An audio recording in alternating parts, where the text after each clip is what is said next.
Hello, it's May 23rd and this is the New Arab Weekly podcast from the New Arab in London. Each week we look at the biggest stories from the week and ask what happened and what does it all mean. Joining us to unpack the last 7 days in the Middle East, we have analysis editor Charlie Hoyle. Hello. And opinions editor Benjamin Ashraf. Hi, Hugo. All shall be well, and all shall be well, and all manner of all things shall be news. On with the show.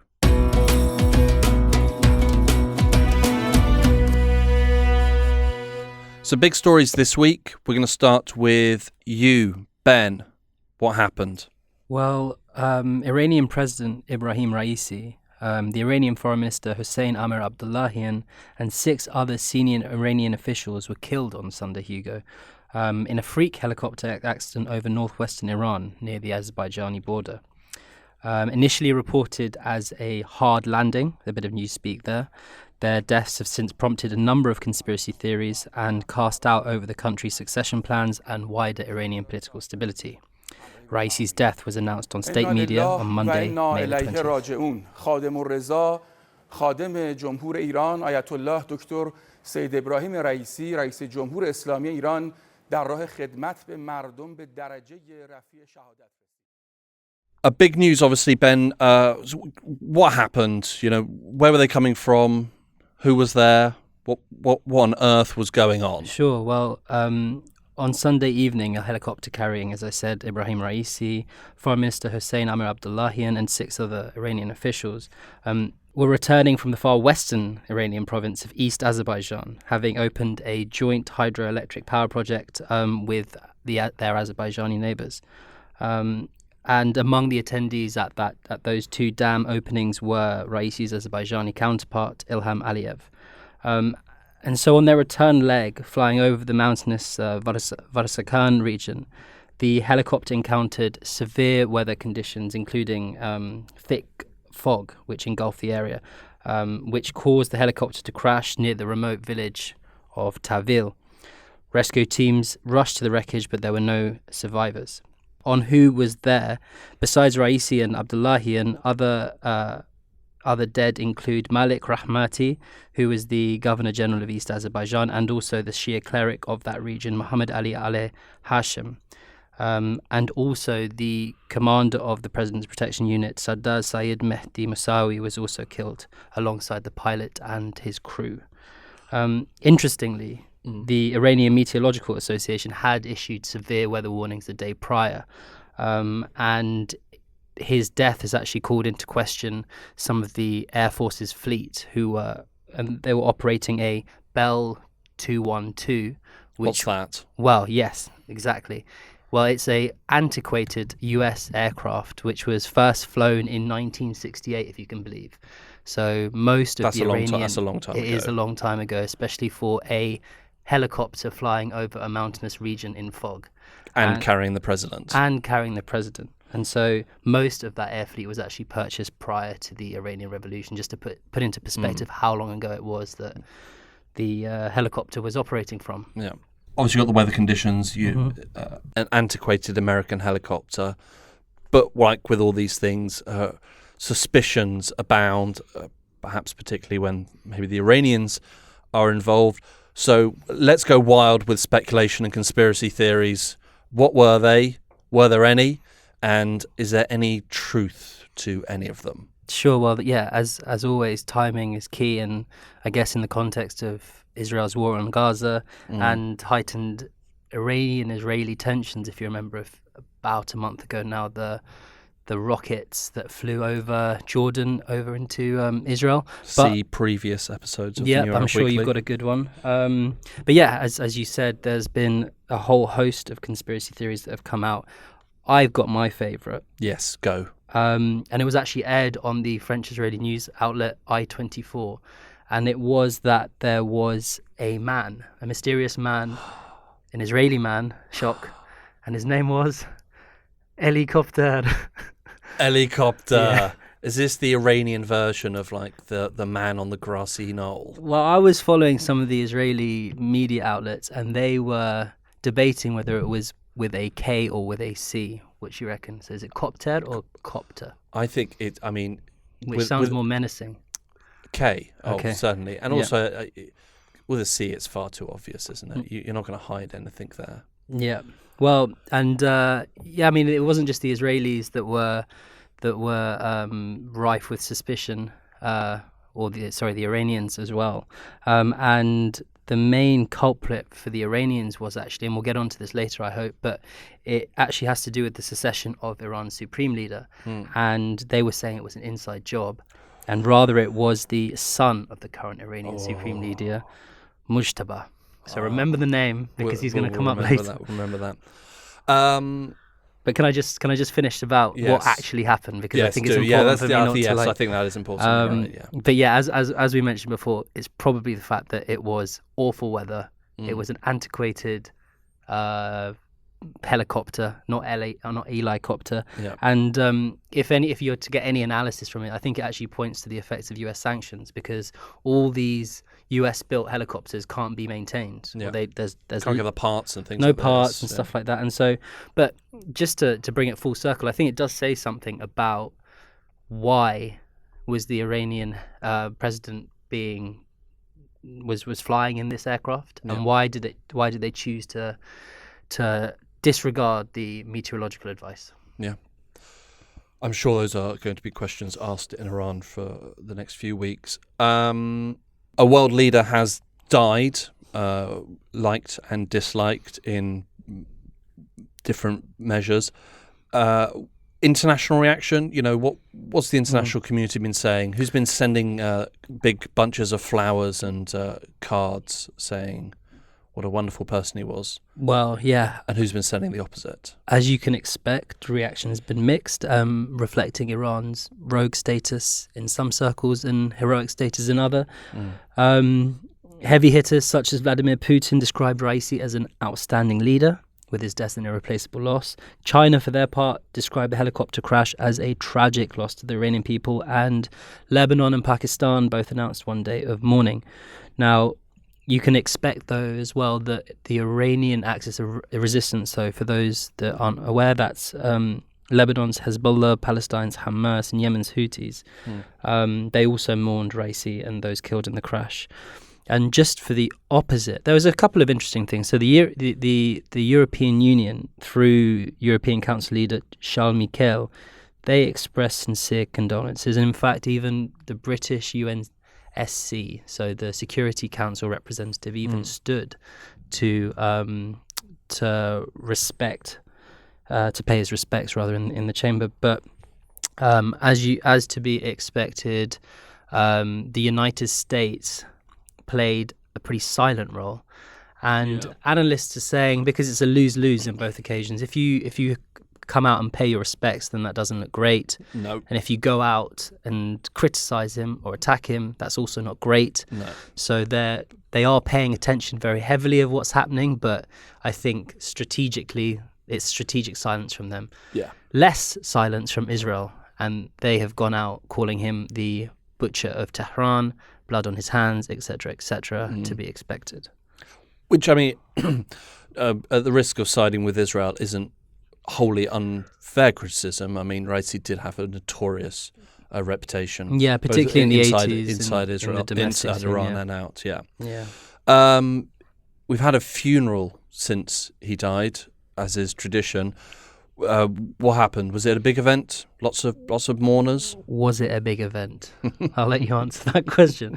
Yeah, tens of thousands of people at least, and it's come in two stages. So funeral rites in the Islamic tradition mean that it's almost immediately, that they begin almost immediately, and they began on Tuesday for Raisi and his entourage, where processions began through the Iranian city of Tabriz, and the Shia clerical center of Qom, which is like the heavy-hitting city where all the top Shias come from. So yeah, in Qom and Tabriz there were tens of thousands of black-clad mourners.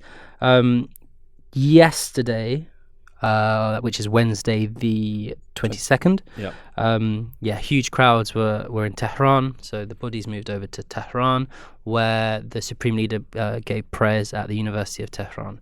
Yesterday, the funeral was a star-studded affair, and the Iranian state media even went so far as saying that 60 countries may have been represented, including Tunisian President Kais Saied, Qatari Emir Tamim bin Hamad Al Thani, Deputy Leader of Lebanese group Hezbollah Naim Qasim, and Ismail Haniyeh, who's head of the Hamas political bureau, and he in fact gave a speech saying that the Islamic Republic of Iran will continue its support for the Palestinian people, whilst the crowd shouted "Death to Israel." So it was quite a big event. But just on kind of movers and shakers there as well, the top diplomat of Egypt, Sameh Shoukry, was also there, and it's the first time that's significant. It is significant because it's the first time an Egyptian foreign minister has been to Tehran since the revolution. So, clearly he had his supporters and his detractors, but most definitely his funeral is a big event, and you've seen that in the attendees.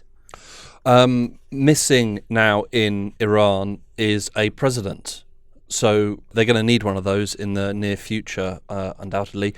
What next? I'm guessing elections. When are they going to be? Who's going to be running? Well, or rather, maybe who's going to be allowed to run? Well, there you go. And I hopefully I can speak for me and Charlie here in saying that we just finished commissioning for the previous election, which was just a month or so ago. So we've got another one to work through.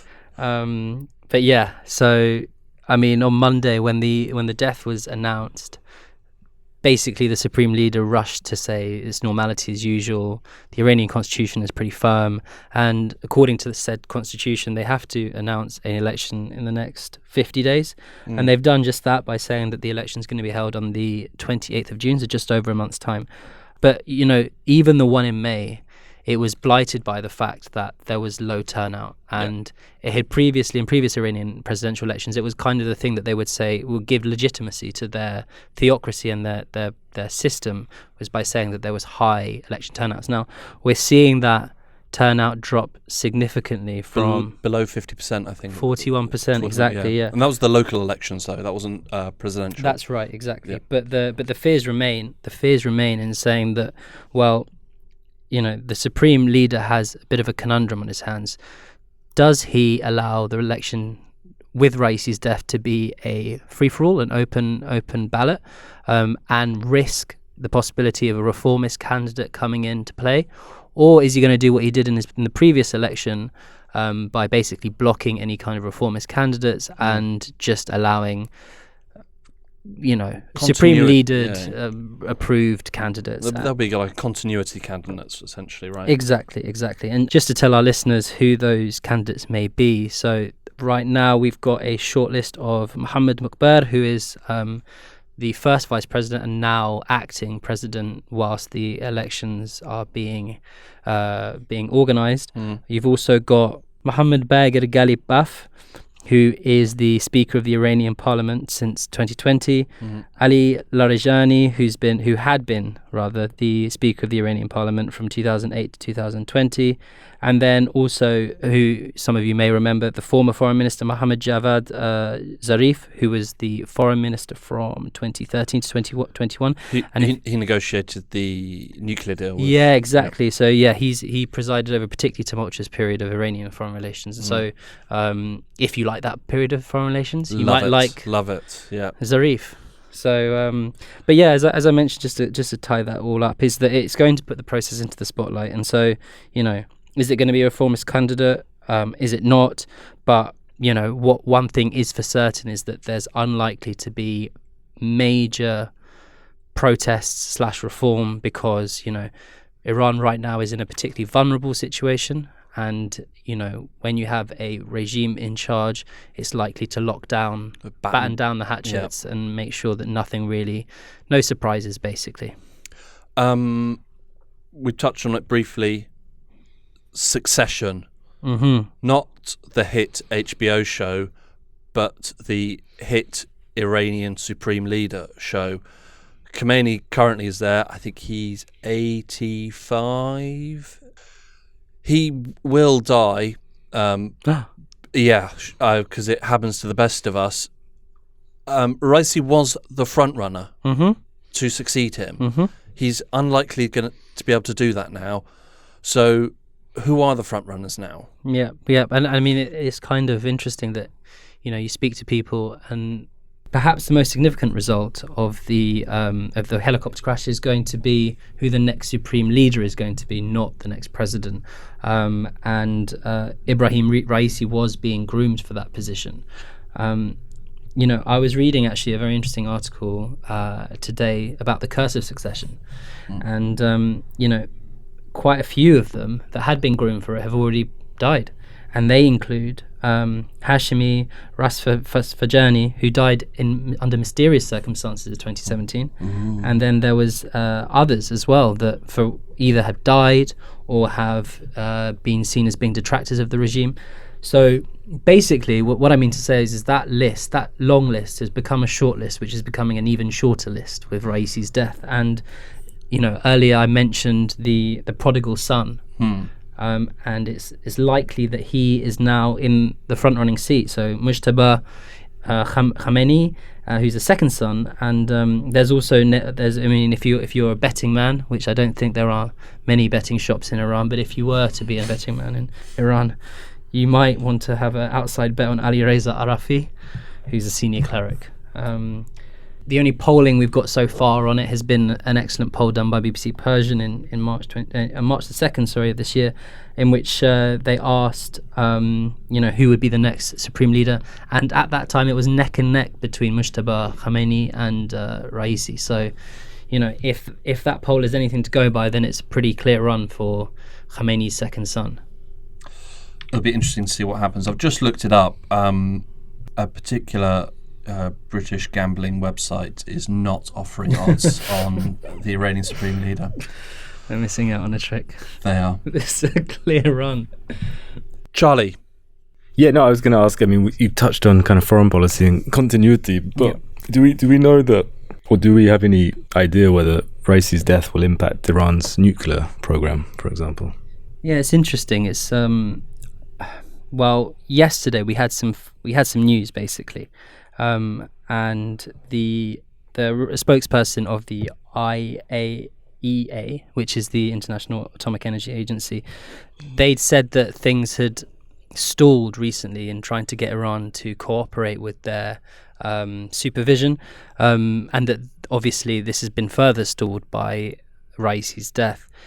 From what I understand, Charlie, they're trying to get a bit more leeway and headroom in being able to manage and monitor Iran's nuclear capabilities. And they were going to have discussions about it, but basically it's stalling at the moment. But from reading his report and his statement yesterday, they are if anything dedicated and hot on the heels of the Iranian nuclear facilities to try and see what they've been up to. No major progress on the issues yet, but they've reaffirmed their commitment to checking up on them. Interesting.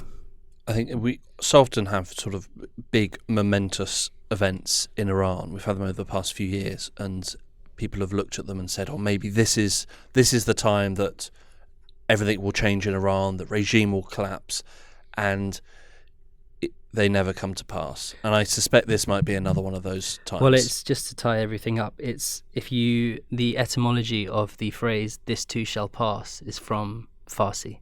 So if you want any other indication as to this is basically not going to do anything, you only need to look at their idioms. So this too shall pass.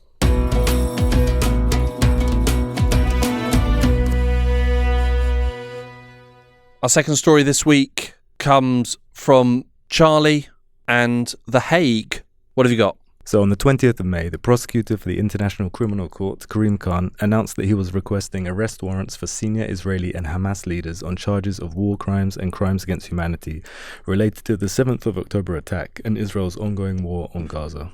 On the basis of evidence collected and examined by my office, that Israeli Prime Minister Benjamin Netanyahu and Minister of Defense Yoav Gallant bear criminal responsibility for the following international crimes committed on the territory of the State of Palestine from at least the 8th of October 2023.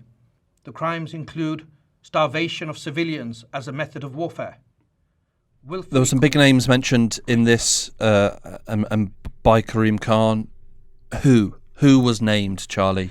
Yeah, big names indeed, especially on the Israeli side. We have the Israeli Prime Minister Benjamin Netanyahu and the Israeli Defense Minister Yoav Gallant.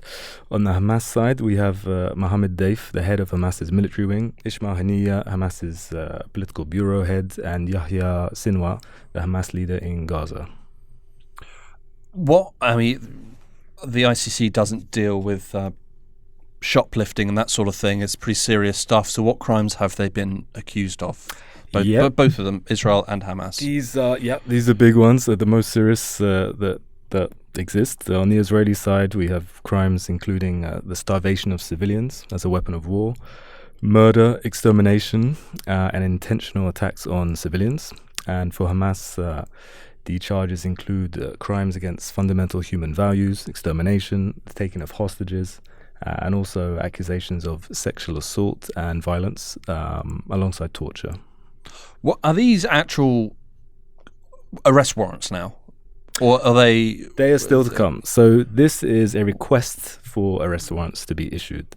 So what happens next, essentially, is that a pre-trial chamber of... including a panel of 3 judges, will now consider whether to actually issue the arrest warrants. Those warrants must name the person, the specific crimes for which the warrant is sought, and a statement of facts. So basically the judges will now review the evidence submitted by the prosecutor and evaluate whether to issue an arrest warrant or not. And what is... that sounds like a lot. So what is the time frame we're looking at here? What... if I suppose if we do get, how long to get to those arrest warrants? Yeah. And then how quickly do we see Israeli and Hamas leaders in the dock at the Hague? And the dock would... If ever. Yeah, right. And the dock is optimistic, but in the sense of, I don't believe any request for arrest warrants has been rejected by the ICC in its history. So some estimates vary from 3 to 6 weeks to months, but I think it's, by all accounts, it's quite certain arrest warrants will be issued. But then taking that process from, arrest warrants being issued to actually ending up at the dock is a huge and lengthy process. Years, if ever. It's, if you look at the history of the ICC, it's, it's a new international institution, launched in 1988 and really started functioning in 2002. They're still going through the war criminals from the Bosnian War. Oh yeah. So they're not the speediest. I think only 32 proceedings have been completed. So most of them have also been African leaders. Right? Nearly all have been in African, in the African continent, including North Africa. So the process to get to the dock is lengthy. The ICC cannot try people in absentia. So effectively, if suspects, even if they are apprehended, it could take years to conduct trials. Just because the international court has the highest standards of the international criminal justice system. So the full cycle of a case is long. Israel, I'm guessing they're not too pleased about this. What have they said? So Israel have responded very aggressively to the charges. Netanyahu has called it a moral outrage of historic proportions. He also, for good measure, has said that Karim Khan, the chief prosecutor, is one of the great anti-Semites in modern times. So yeah, you can see the narrative building on Israel's part. That's a pretty classy response. Internationally, what's been the response to these? Has it been uniformed or varied? It's been mixed. I think probably the most, well, maybe not surprising, but the most interesting reaction has been the Western one. Generally, it's wavered between outrageous in the sense, well, with people stressing the point that somehow these arrest warrants or this request for arrest warrants gives a kind of equivalence between Hamas and Israel. which is obviously not the case. They're completely separate in terms of the accusations.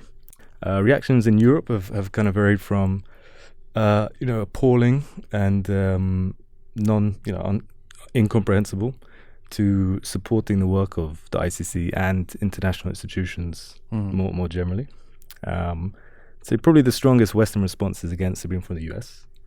What do they say? Well, the US is basically, it's not signatory to the ICC, so it doesn't recognize the court's jurisdiction. In that sense, it's also caused a lot of domestic,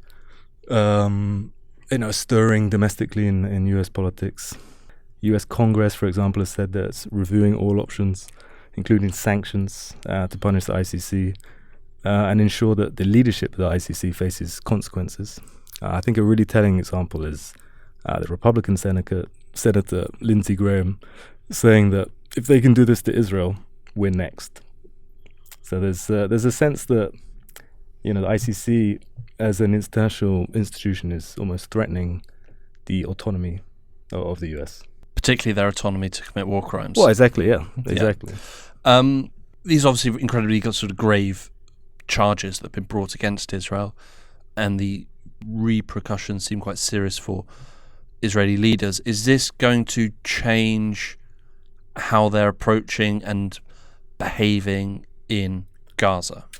Yeah, I don't think so. I'm not sure if I've seen anything to indicate that they will change their policy. I mean, this ramps up pressure that already existed before the ICC arrest warrants. So we have to remember we've had months and months now since ICJ ruling on genocide brought by South Africa, which hasn't really changed the situation on the ground. It hasn't changed the situation. It's Israel's still gone into Rafah. Israel's still violated Biden's kind of very blurry red lines, and I think this adds to Israel's victimization narrative and the fact that it's alone in the world.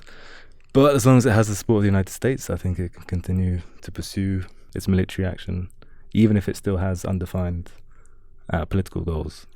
Let's go, if we go sort of down the line and say what you said, 3 to 6 weeks, maybe a few months, and arrest warrants do come, what then? I mean, how are Israel then, or let's say Netanyahu and Gallant limited? Yeah. Can they leave Israel? Are they, is it if they go to France, will France have to arrest them? Are they obliged to do that? And can other countries do business with Israel at that point? Yep. I mean, essentially, so this quite clearly impacts Israeli leaders more than Hamas leaders. Yeah. For example, Yahya Sinwar is probably didn't expect to survive the Gaza war. Mohammed Deif has no plans to travel, and Ismail Haniyeh is in Qatar, which is not a signatory to the ICC, which means he is fine to stay there. So effectively, what it means is that travel becomes more problematic. Technically, the 124 signatories of the Rome Statute are obliged to arrest or enact arrest warrants against leaders. But, the US is not a signatory to the ICC. So we can still fly that. So technically, but no layovers anywhere. It's legally, yes, they're required to enact these arrest warrants, but it doesn't necessarily mean that will happen.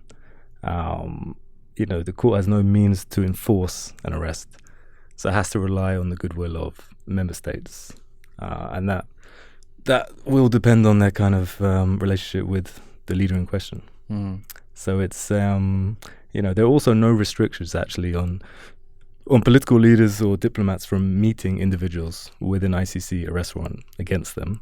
The issue really is politically the optics and the symbolism of doing so, because arrest warrants issued by the ICC effectively ostracize global leaders. I mean, we look at Omar Bashir, for example, Sudanese dictator, Vladimir Putin, and now Netanyahu is in that kind of company internationally. So it's extremely bad for Israel in terms of its international reputation. But whether it has any impact is basically down to international politics. Yeah. in a dance as old as time itself. Exactly. What are people saying, I mean, after this about the ICC, and particularly is what these nations saying about the ICC directly matching what they're also saying about Israel and their actions in Gaza, or is there sort of a disconnect between the two things? Yeah, no, definitely. I think effectively what we're seeing is Western allies of Israel scrambling to make a choice between whether they support international law, international institutions, the rule of law, or the ally Israel. I mean, I think the unprecedented nature of this being the first ICC arrest warrant requested for a Western ally means that it's actually unprecedented in terms of how the international community reacts, but especially the West. It was very easy for Western nations to criticize or rather support the ICC arrest warrant issued against Putin, for example. Yeah.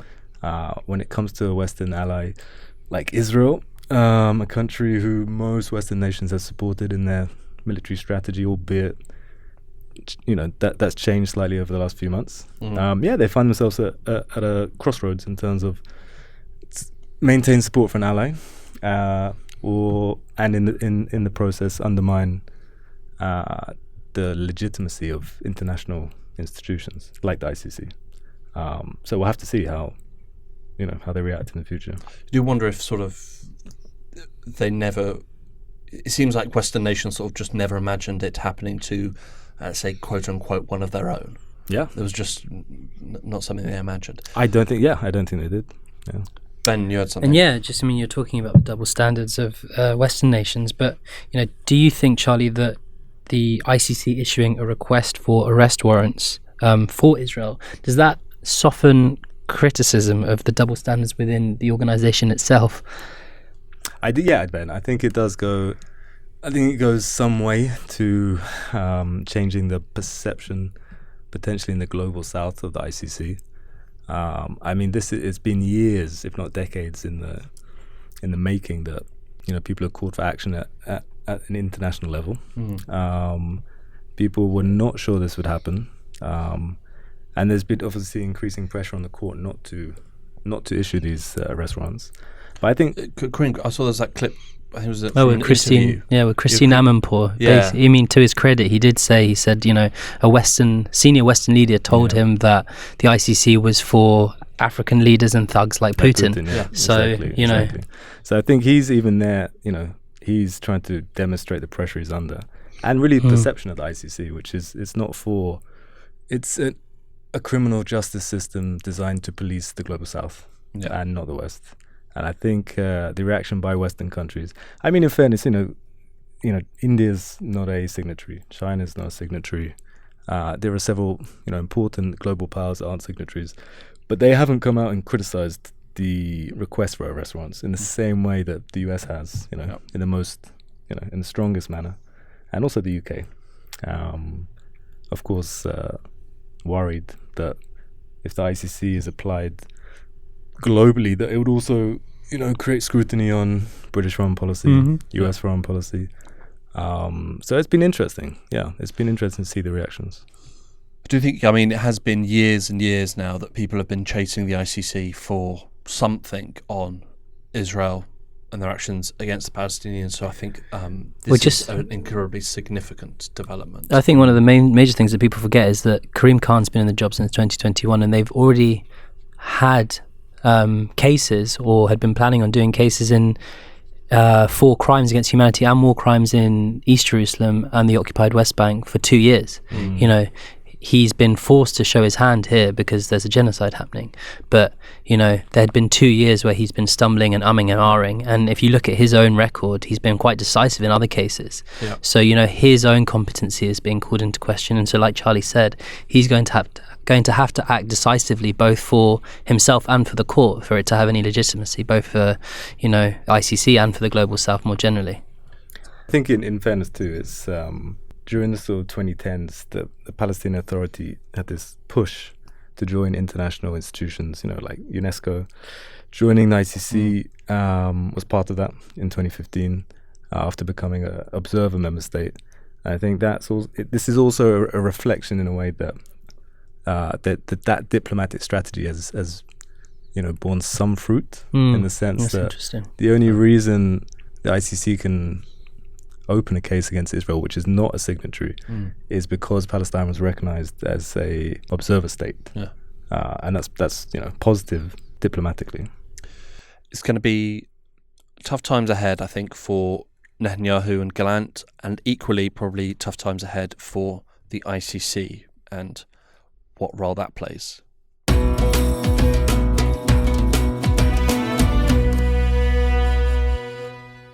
Final story from me this week. As Israeli forces continue their attacks across Gaza, the West Bank town of Jenin has also witnessed increased Israeli aggression.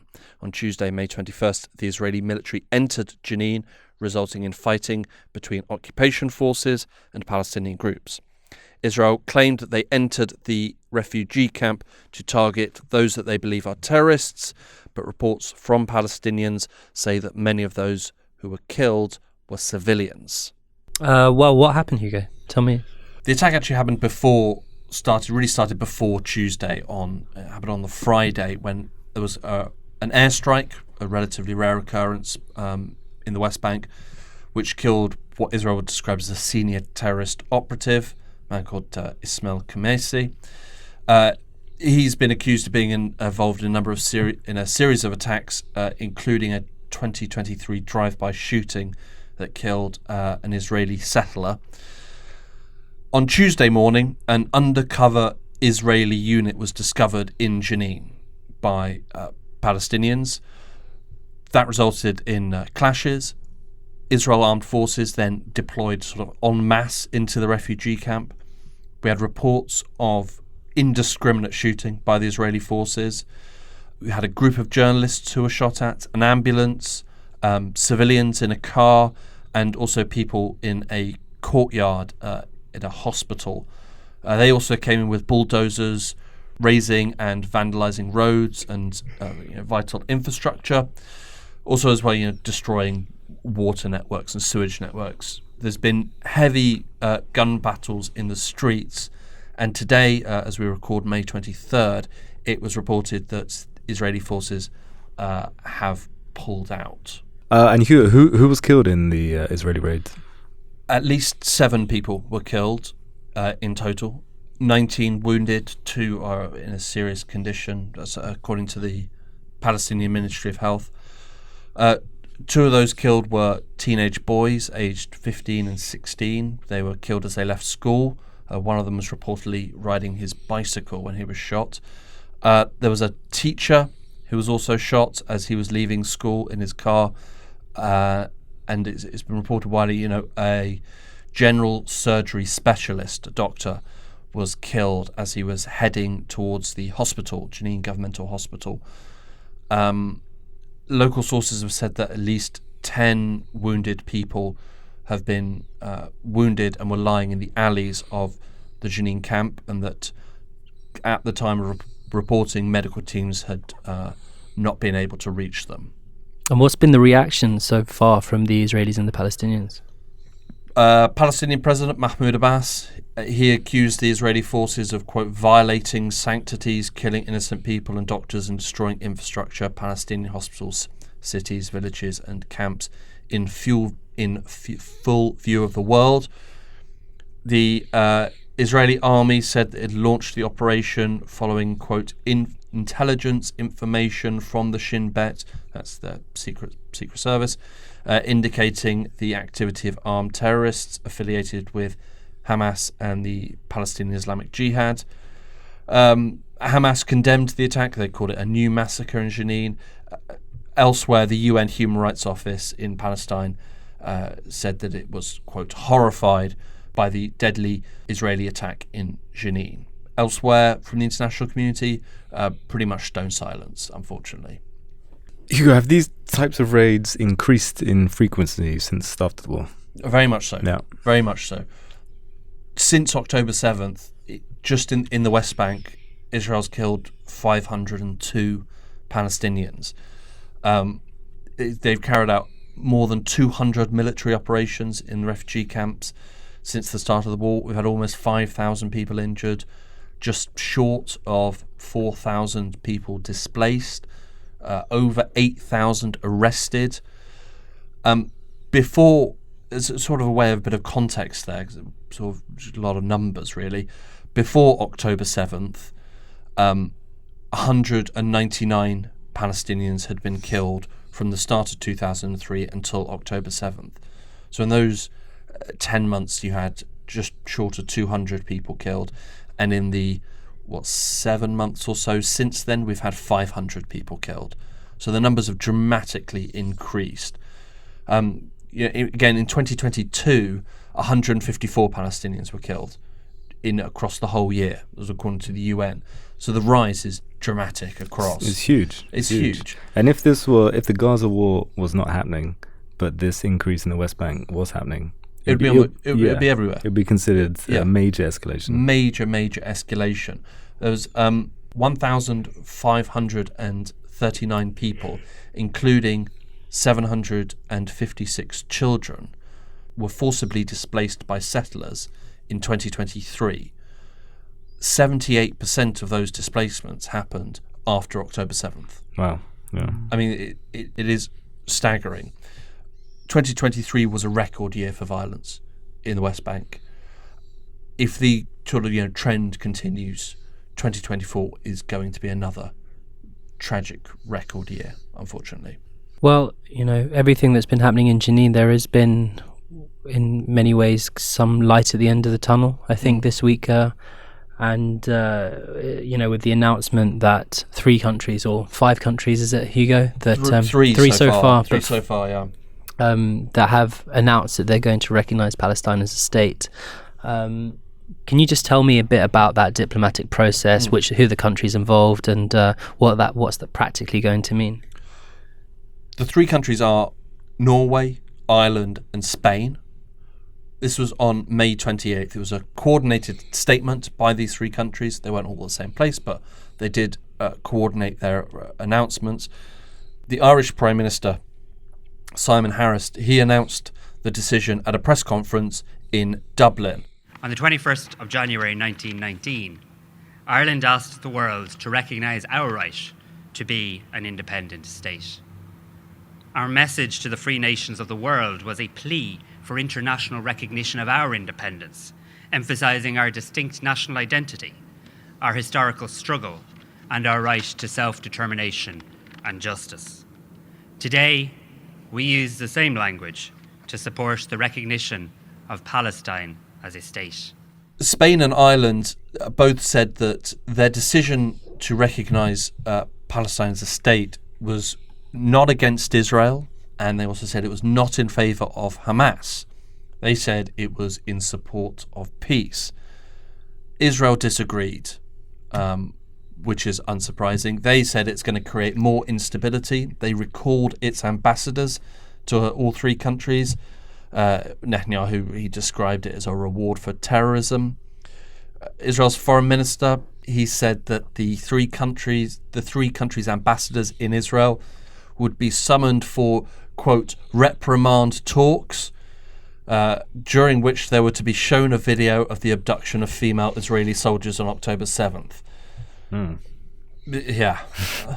Yeah. That video was circulating on Twitter yesterday, and it was a shocking video, don't get me wrong, but the first thing that people were saying was that the Arabic translation was awful. It was all wrong, and it was completely completely off. So, Yeah. But I'm sure that'd be typical Hasbara. It was they said it was women who could get pregnant instead of it meaning just women in Palestinian dialect. Yeah. It was On the subject of Hamas, they said in response on this decision by the three countries that it was, quote, a turning point in the international position on the Palestinian issue. The Palestinian Authority said that they had, quote, demonstrated their quote, unwavering commitment to delivering a long overdue justice to the Palestinian people.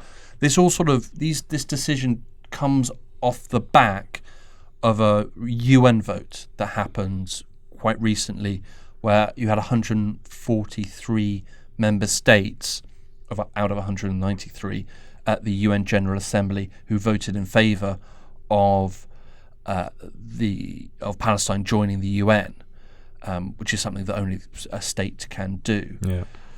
Along with Israel, the US disagreed with this decision in some sort of weird, odd dualism that they have going on in their mind, where they said US President Joe Biden was a strong supporter of a two-state solution, but also believed that a Palestinian state should be realised through direct negotiations and not through unilateral recognition, which I still don't fully understand. I think it's fascinating. Yeah, I mean, like you said, mad. The disconnect between recognizing Palestine as a state is the least controversial thing you could do, given it's really the foreign policy of nearly every nation, in the international community.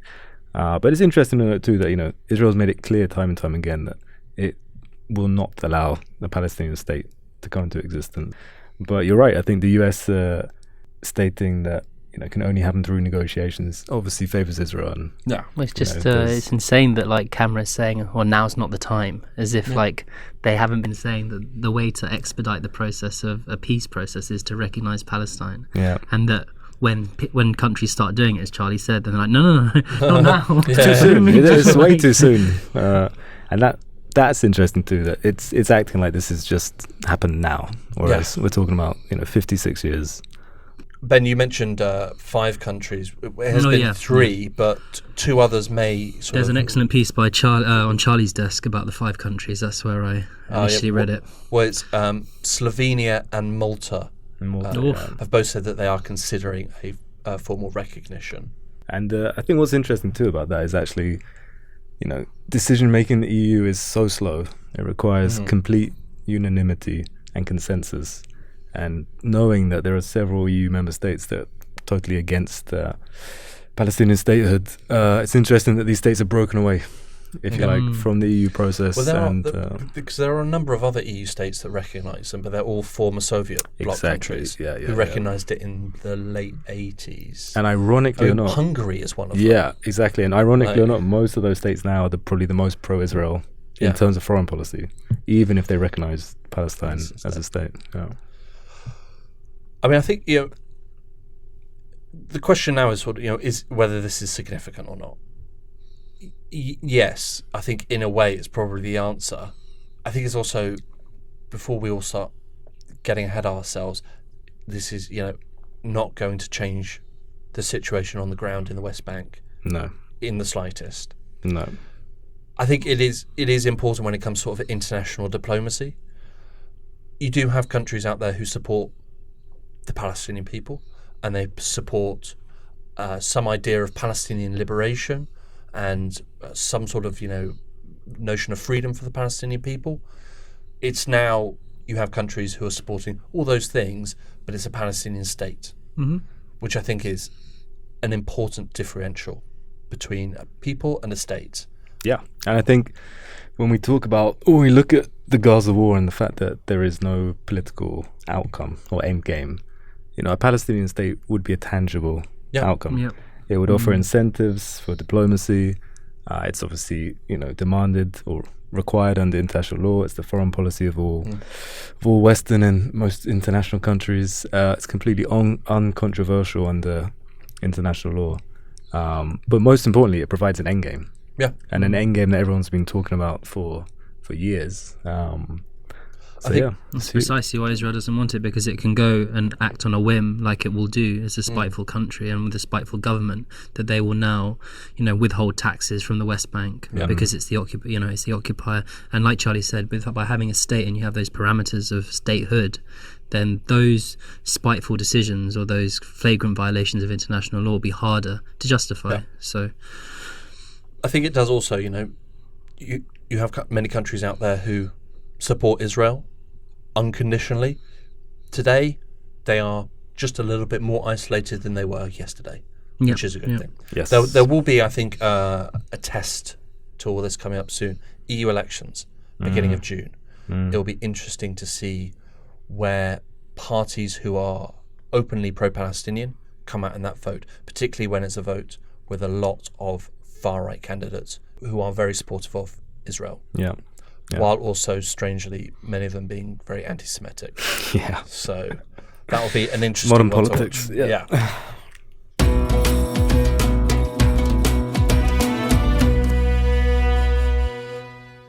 I'm running a terrible temperature and I'm sweating. That must mean I have election fever. UK election has been called July 4th. In the rain. In the rain. It happened while the call was made in the rain. Given the British weather, I imagine much of the election will happen in the rain as well. How bad is this going to be for the Tories, do we think? Not as bad as our news editor Paul McLaughlin's joke saying that things are only going to get wetter. Nice. Yep, I think that covers that story. The Saudi Crown Prince has reassured the country about his father's health after the King was admitted to hospital. The King is 88. They do have very good healthcare in Saudi Arabia, but they can't work miracles there. The Crown Prince is going to take over. Are we going to see... we've seen big shifts in Saudi Arabia recently. They're going to get even bigger, do we think, once the king is out of the way? I think it'll be continuation. I mean, he's already kind of put his mark on Saudi society, economy, politics. So they had a swimsuit show this week. Well, what I'm interested in hearing about what's going to happen after 2030. Yeah. Vision 2050. Oh, no. Yeah. It's going to be No Winter end Olympics. to A final one. Israel's Gantz demands Gaza post-war plan, threatens to quit. We talked about this last week. He was sort of rumoured. He's now actually come out and genuinely threatened to quit. Do we believe him, or is it enough? Is this enough of a threat to push them to get in a post-war plan? I think which is needed. He's thinking about election season himself. So cynical, and I think, I think he's one of the names that's been put forward and would have Western support if Netanyahu, was ousted or if there were elections. So I think Benny Gantz is kind of America's and the West's man in Israel, and this is part of him trying to separate himself from a cabinet that's clearly failed to develop any post-war strategy. So I think it's obvious electioneering on his part, politicking.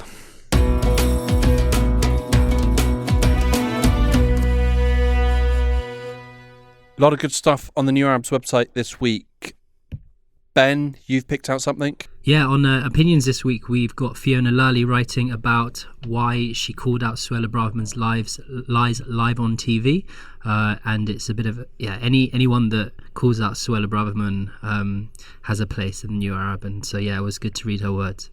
She's one of those Tories set to lose her seat at the election, Suella Braverman. Fingers crossed.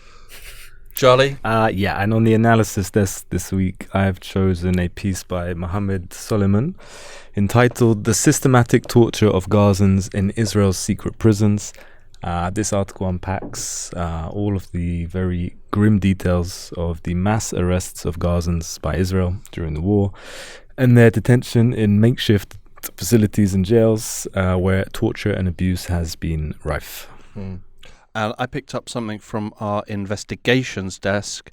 Netza Yehud, the veteran, was among guards who intimidated Jerusalem Armenians in November 2023. This is the part 5 of the Armenian quarterfiles, which has been an excellent investigation about a controversial land deal in the occupied East Jerusalem from our investigations unit, and it's that part and all the previous 4 parts are on the website and well worth a read, as are the other 2 articles and everything else.